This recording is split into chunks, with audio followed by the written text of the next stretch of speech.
day mga kalapatids. So, ganitong routine ginagawa ko mga kalapatids. Dahil hindi sabay-sabay na breed yung mga ibong ko. So, hindi naman ganun karamihan yung breeder natin. So, meron akong second clutch, third clutch. So, yung mga nauuna, yun yung mga nababatcher na natin o nasasanay natin dito sa loft. So, ang ginagawa ko mga kalapatids, para maparonda ko yung mga first clutch, yung mga second clutch, third clutch, nilalagay ko dito sa landing board. Yan, dito. Nasa ganun, hindi sumama pagka binuksan ko itong kulungan. Kasi pag sumama yan, overfly, abutin natin. Katulad nung nakaraan, yung second clutch ko nun, nag-overfly, hindi na nakabalik. So, ito, kukunin ko yung mga young bird, lalagyan natin dito sa taas. Ay, umiiyak pa iba kasi mga kalapatids. Kasi pagka nasama to sa mga maiidad o first batch, sigurado, dadalhin sila sa malayo. Kaya, ginagawa ko, nalagay ko dito.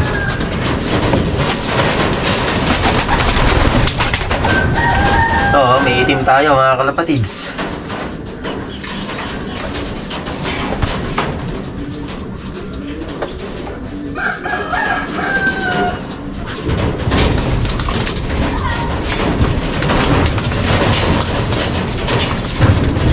Magaganda naman katawan nila mga kalapatids. Kahit one day eat lang sila.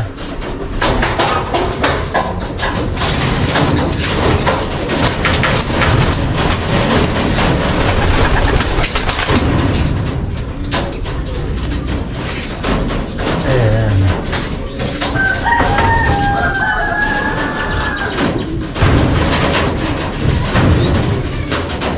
So dyan sila mga kalapatids. Pagka gusto nilang pumasok, makakapasok sila. And then pag nilagay ko kasi dito, ayoko silang andito sa loob dahil nililinis ko mabuti ito. So nagkukudkud tayo. So nilalagay ko na sila dito. Nasa ganon. Ang purpose din nito ng paglalagay ko dito para mag-viewing sila mga kalapatids. Dito, ayan o. And then natututo silang mag-trap. Pumapasok sila. Alam nila, familiar sila dito. So, may isip nila sa kanilang sarili, komportable sila dito sa landing board. So, hindi sila maiilang pagka bumaba sila dyan. Yun ang purpose din. So, effective naman mga kalapatids.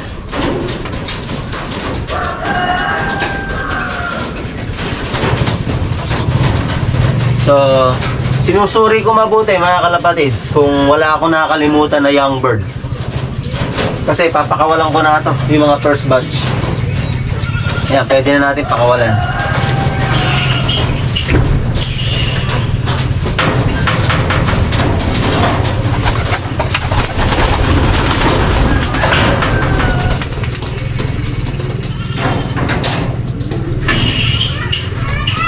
So maluwag na mga kalapatids.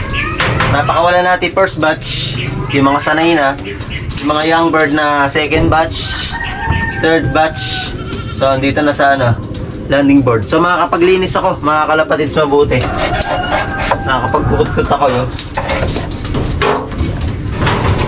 So ganyan routine ginagawa ko mga kalapatids.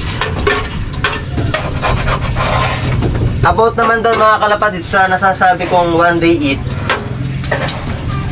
ginagawa ko siya mga kalapatids. Pag gusto kong matuto sila mag-trap. Kasi pag gutom yan mga kalapatids, ayun na, kung mapapanood nyo mga kalapatids yung sa ibang bansa o sa ibang pansier, ang dami nilang ibon. Pag tinawag nila mga kalapatids, pasok agad. So sigurado ako, ginagamitan ng one day eat yun. Ganun lang na mga kalapatids yung ginagawa kumbaga ginugutom. Napakadaling papasukin mga kalapatids kung ganun. And then mapapansin ko naman sa katawan, halos maganda pa rin yung buo ng katawan. And ang kagandahan nun mga kalapatids, may benepisyo ng naidudulot sa mga ibon yung pagtatrap. Tumatatak kasi sa isip nila yon yung magtatrap sila ng mabilis, tumatatak sa isip nila. So pagka nasa labas sila, maisip nila pagpasok nila ay kakain sila. Nai-apply naman yan mga kalapatids hanggang derby. Ang daling itrap ng mga ibon. Yung benepisyo, yung trapping, isa pa dyan yung tipid. Sa umaga, ginagawa ko alas 9, nagbibigay ako ng madami. Tapos tubig 3 times a day, pinapalitan natin.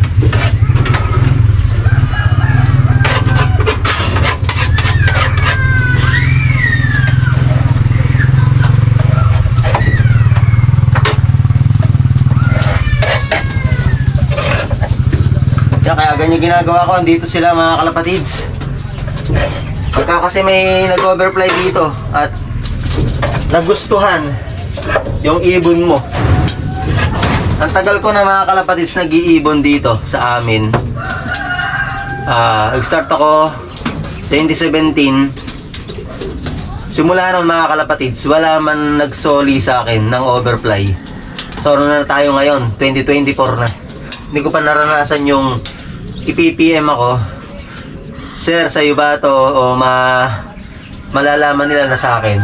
So wala din ako nakikitang post na ganun. Ang tagal ko na nawawala ng ibon, walang nagsusoli. Mga kalapatid, sa ngayon hindi tayo nagbabaan niyo pa nito. Tut-tut lang, pinapanatili nating tuyo itong pliers lock. And then nasa ganon, maprotektahan din yung yung kahoy natin, tulad nitong box perch tsaka itong flooring. Sa ganon, di masira. Bakit ba ako naka face mask mga kalapatids? Parang mga kalapatids, allergy na ako.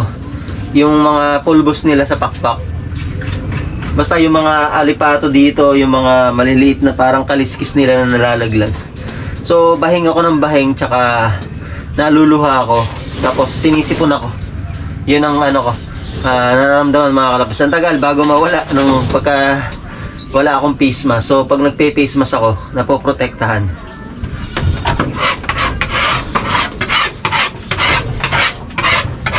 Goods naman mga kalapatids, yung natin, mga ibon, yung droppings, okay na okay.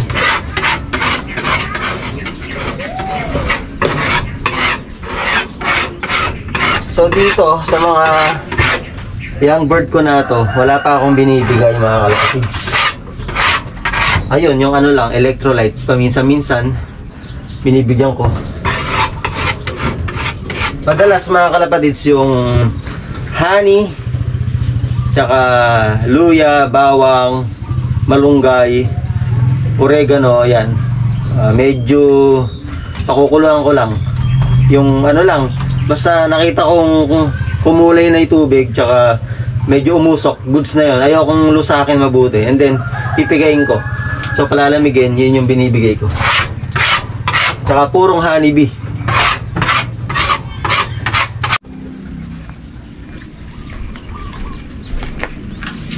So pagkatapos mga kalapatid sa flooring sa loob tsaka box perch, syempre dito may nalalaglag din. Ayan.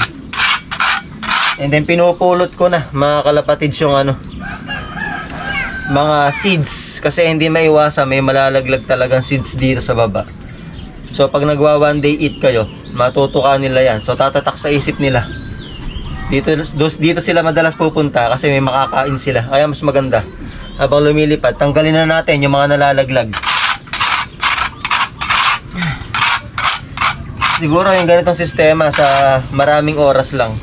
Pero pag walang oras, hindi magagawa yung ganito. Depende na lang kung may lopman kayo.